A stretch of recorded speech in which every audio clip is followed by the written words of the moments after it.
Opinion: Bitfinex goes full fascist. An article written by Caspiansu. 2 weeks ago, the infamous Volcano Bitcoin Bond finally made its way to the El Salvador legislature for final approval. A legislature completely controlled by Nayib Bukele's New Ideas party. While final rubber stamping occurs through an economic commission, also made up almost exclusively of New Ideas party members, it's worth talking about more than just why the Volcano Bitcoin Bond has been widely mocked by financial experts.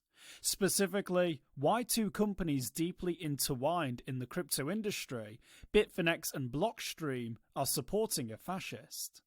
The Bitcoin Volcano Bond. At face value, while naive and not properly incentivized for anyone who understands bonds, the concept of the bond and de-dollarization for El Salvador isn't necessarily a bad one.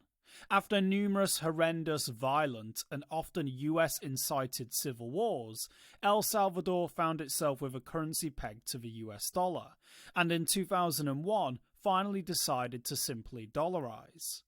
Dollarization, while great for having a stable currency, USD, isn't in a non-US territory's best interests, because these countries don't have access to the US Treasury or Federal Reserve banks. In other words, they can't request more dollars when they run out. This is a particular problem for a country like El Salvador, which depends heavily on remittances so citizens can earn enough to survive and has always had more imports than exports. So, in a sense, the Bitcoin Volcano Bond and making Bitcoin legal tender has been viewed as the first step towards de-dollarization in an attempt to wean El Salvador off the US dollar, establish its own currency, perhaps backed by an asset like Bitcoin, and reverse the economic conditions that have been prevalent for decades. Why the bond doesn't work. There are much better explanations for why the Bitcoin Volcano Bond is silly, the best I've read being Matt Levine's over at Bloomberg. Quote, is this a good investment? I don't know. It depends on whether 1. El Salvador pays you back, and 2. Bitcoin goes up over the next 10 years. Helpfully, there are other investments that depend on the same factors. For instance, you can just buy Bitcoin, or El Salvador has other international bonds. You can buy them. End quote. Basically, the main issue with the bond is that its main benefit, that it exposes purchasers to Bitcoin, can be wholly substituted by simply purchasing Bitcoin. Meanwhile, the alternative bonds that Levine mentioned have been struggling, selling at discounts and getting offered to Chinese investors and the Chinese government as a nice purchase. Front-facing fascism. On every other scale besides simply economic, Nayib Bukele has, while embracing the title dictator supposedly ironically, pretty much actually gone full fascist. Indeed, he altered the constitution so he could run for president again, moved the army into the legislature to have bills that he proposed passed, and used the military to target anyone he decides is an enemy of the state. Quote, it brings back memories of the violence of the 70s and 80s, said Oscar Salguero, a Salvadoran-American software engineer who has decades of experience in finance. He said, quote, history is repeating again and it's really sad, end quote. In the past, said Salguero, Salvadorans, quote, had some human rights, had Miranda rights, but now with the Bukele regime, all of that went away, end quote. There is nothing cute or funny about Nayib Bukele being an authoritarian, fascist dictator. Really, it's bad for almost everyone, especially the people of El Salvador. So, what's in it for Bitfinex and Blockstream?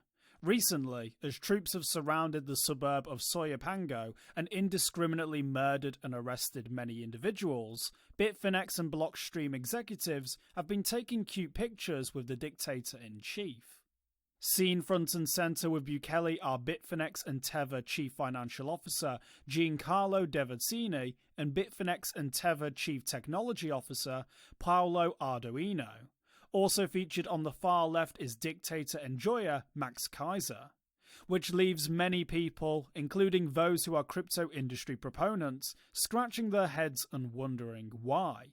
Why are Bitfinex and Blockstream becoming bosom buddies with a fascist government?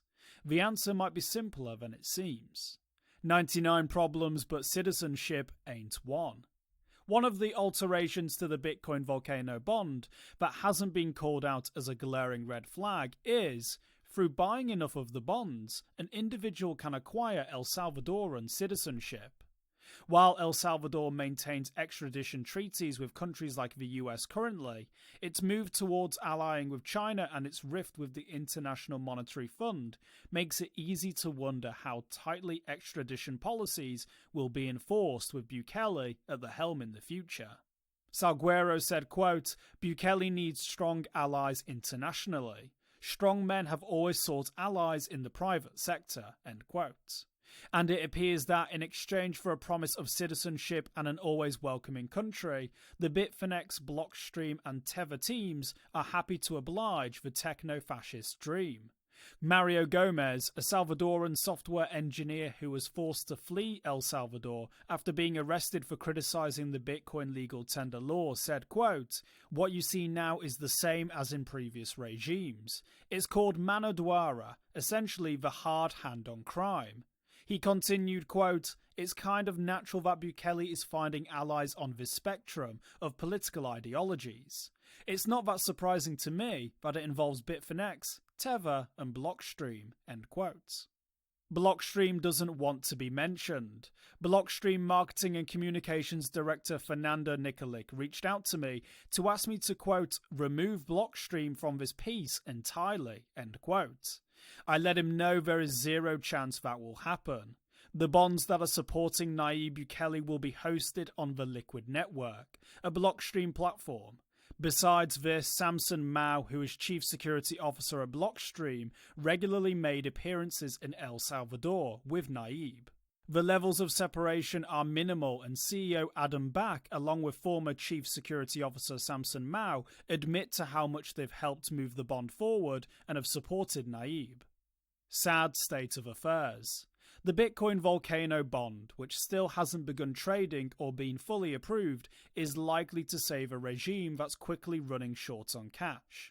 Salguero said, quote, "Bukele needs it for his image and for the possible liquidity he can get to help the government function, and obviously for the electoral campaign in 2024. He added, quote, "All of these corrupt cryptocurrency companies are eager to go to El Salvador," end quote. And there's little room to deny Salguero's claims. Bukele, who has lost heaps of money on his Bitcoin purchases, there's actually no verification that he bought any at all, parted ways with many NGOs, simply ignores the constitution and used military force to maintain control of the population, has done everything in his power to openly express that he is a dictator. Salguero ended the interview tonally defeated. Quote, "As a tech guy with knowledge of finance," he said, "I feel powerless," end quote. For more informed news, follow us on Twitter and Google News, or listen to our investigative podcast, Innovated Blockchain City.